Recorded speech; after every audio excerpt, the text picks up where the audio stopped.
कल हम लोग क्लास 7 इंग्लिश में साइंस में 25 क्वेश्चंस का प्रैक्टिस किए थे, है ना। आज हम लोग 25 से आगे देखेंगे, यही 3 चैप्टर जो आप लोगों का पीरियोडिक टेस्ट में आने वाला है। ठीक है। Blank space hydroxide is found in window cleaner. कह रहा है कि कौन सा हाइड्रोक्साइड पाया जाता है किस चीज में? विंडो क्लीनर में। खिड़की वगैरह साफ करने के लिए जो क्लीनर आता है ना, जैसे बहुत सारा लिक्विड आता है, आप लोग देखे होंगे, तो उसमें कौन सा तुम्हारा हाइड्रोक्साइड पाया जाता है? कैल्शियम, अमोनियम, मैग्नीशियम और सॉरी, तीन ही ऑप्शन है। तो ये आपका यहाँ पे सही जवाब जो होगा वो कौन होगा? अमोनियम। कौन सा होगा? अमोनियम। ठीक है। नेक्स्ट क्वेश्चन है, कैल्शियम हाइड्रोक्साइड इज फाउंड इन, कि कैल्शियम हाइड्रोक्साइड जो है वो पाया जाता है किस चीज में पाया जाता है? सॉप में, लाइम वाटर में। तो कैल्शियम हाइड्रोक्साइड किस चीज में पाया जाता है? आपका लाइम वाटर में। ठीक है।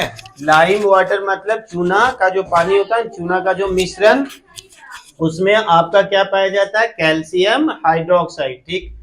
Sodium hydroxide is found in, sodium hydroxide किस में पाया जाता है? साबुन में या लाइम वाटर में? तो अभी तो हम लोग देखे कि लाइम वाटर में कौन सा था, अभी ना देखे जी, लाइम वाटर में क्या है? कैल्शियम हाइड्रोक्साइड है।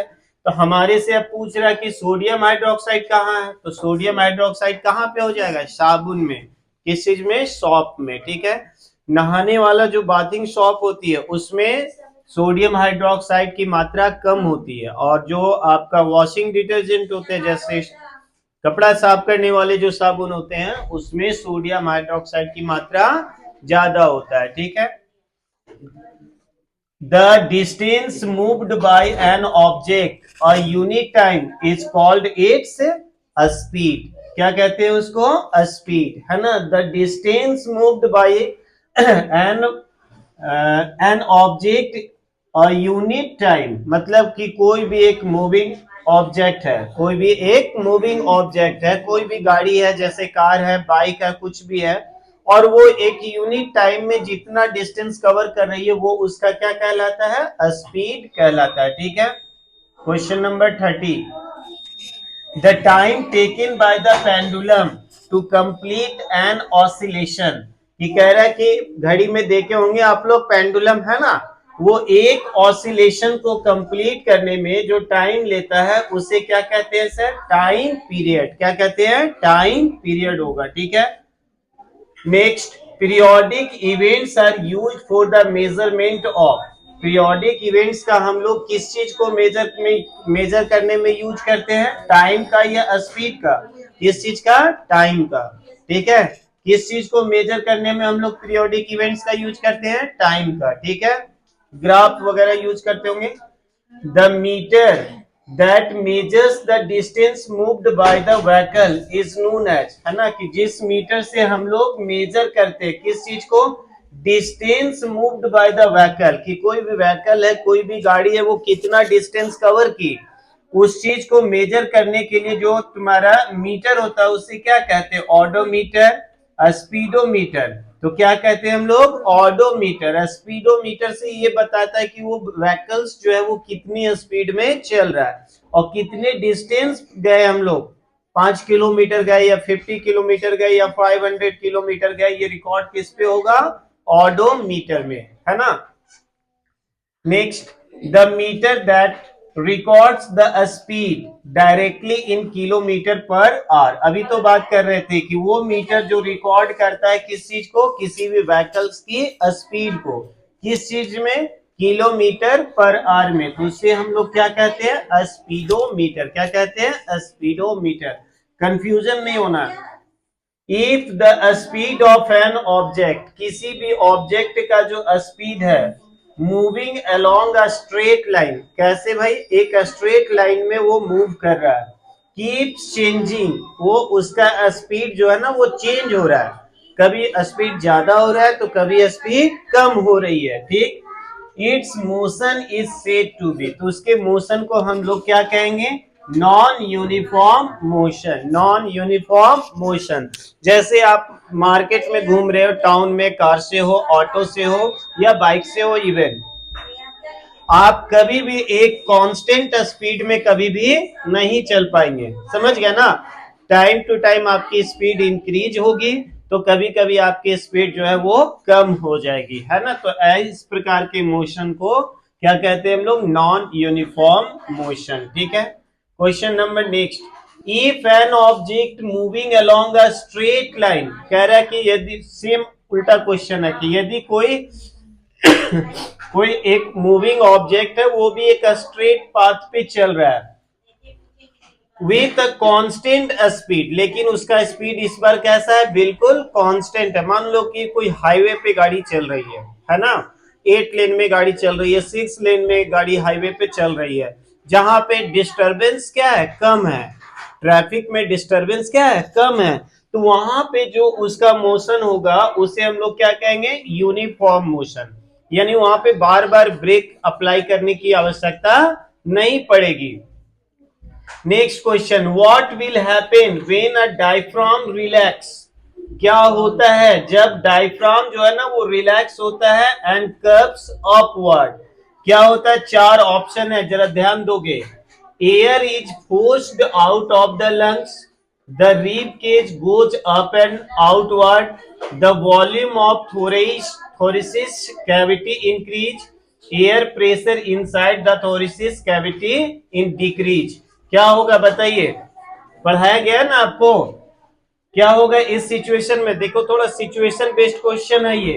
व्हाट विल हैपन, क्या होगा, व्हेन डायफ्राम रिलैक्स, डायफ्राम कौन सा कंडीशन में है, रिलैक्स वाला कंडीशन में है, एंड कर्व्स अपवर्ड, और कर्व बनाया है वो किधर, अपवर्ड की ओर कर्व बनाया है, तो क्या होगा, ए या बी या सी या डी, कौन सा, A, air is forced out of the lungs, कि एयर को क्या किया जाता है, फोर्स किया जाता है किधर, बाहर की ओर निकलने में, ठीक है।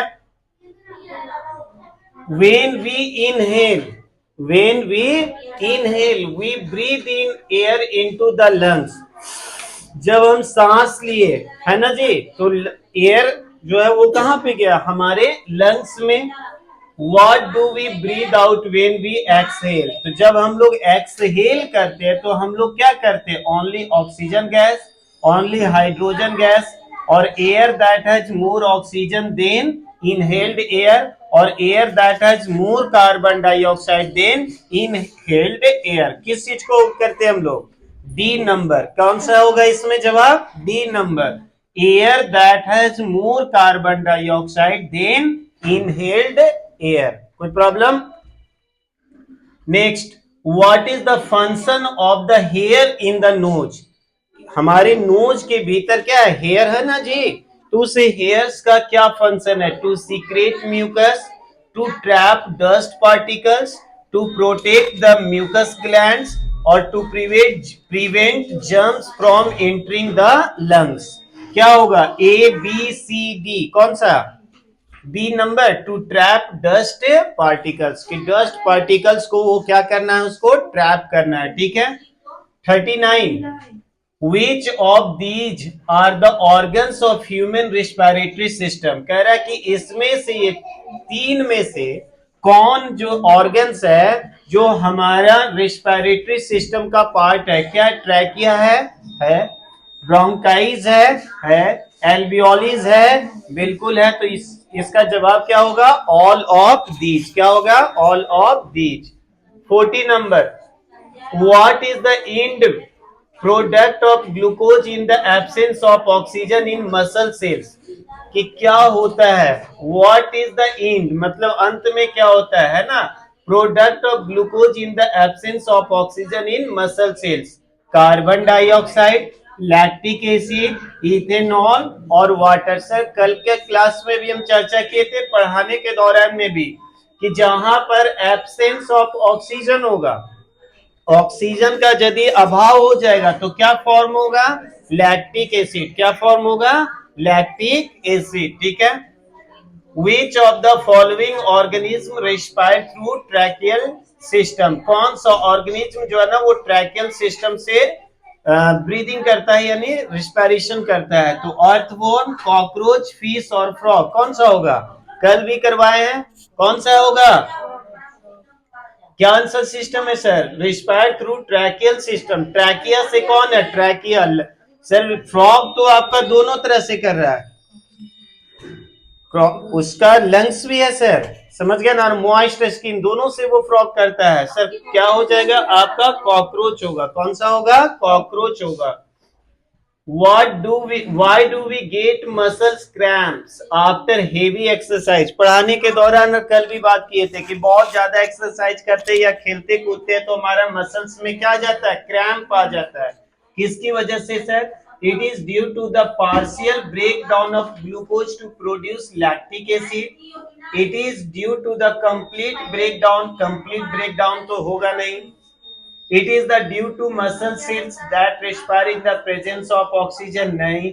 It is due to increased supply of oxygen, और ऑक्सीजन ज्यादा मिलेगा तो कभी नहीं होगा। तो इसका सही जवाब कौन सा हो जाएगा? A number. It is due to the partial breakdown of glucose to produce lactic acid, क्योंकि पार्शियल डाइजेशन हो रहा है, समझ गया ना, पार्शियल हो रहा है ब्रेकडाउन।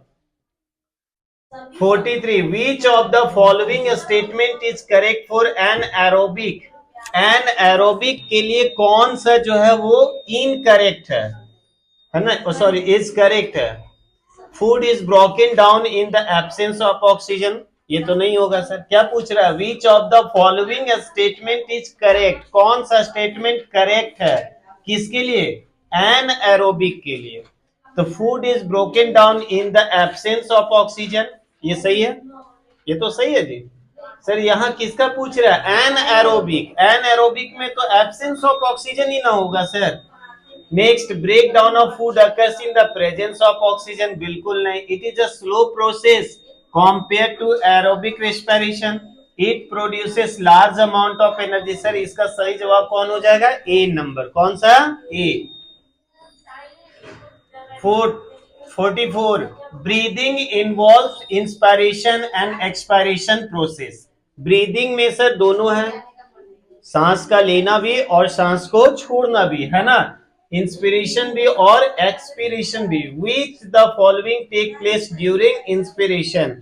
इंस्पिरेशन के दौरान क्या होता है? रिब्स मूव डाउनवर्ड और outward, ribs move upward and inward, ribs move downward and inward, ribs move upward and outward। इसका सही क्या हो जाएगा? C number. C number,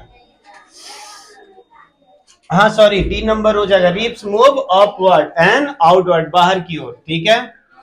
45. Lime water turns milky. Lime water जो है वो क्या हो जाता है? मिल्की हो जाता है, ठीक है। Due to the presence of which of the following gas? किस गैस के प्रेजेंस से चूना का जो पानी होता है ना, लाइम वाटर, वो कैसा हो जाता है? मिल्की हो जाता है। Carbon dioxide, carbon monoxide, carbon dioxide, nitrogen और ऑक्सीजन। बताइए कौन सा गैस के कारण?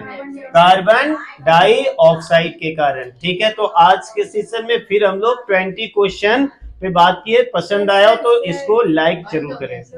बैटरी लो, हम जान रहे थे बहुत बैटरी लो हो गया।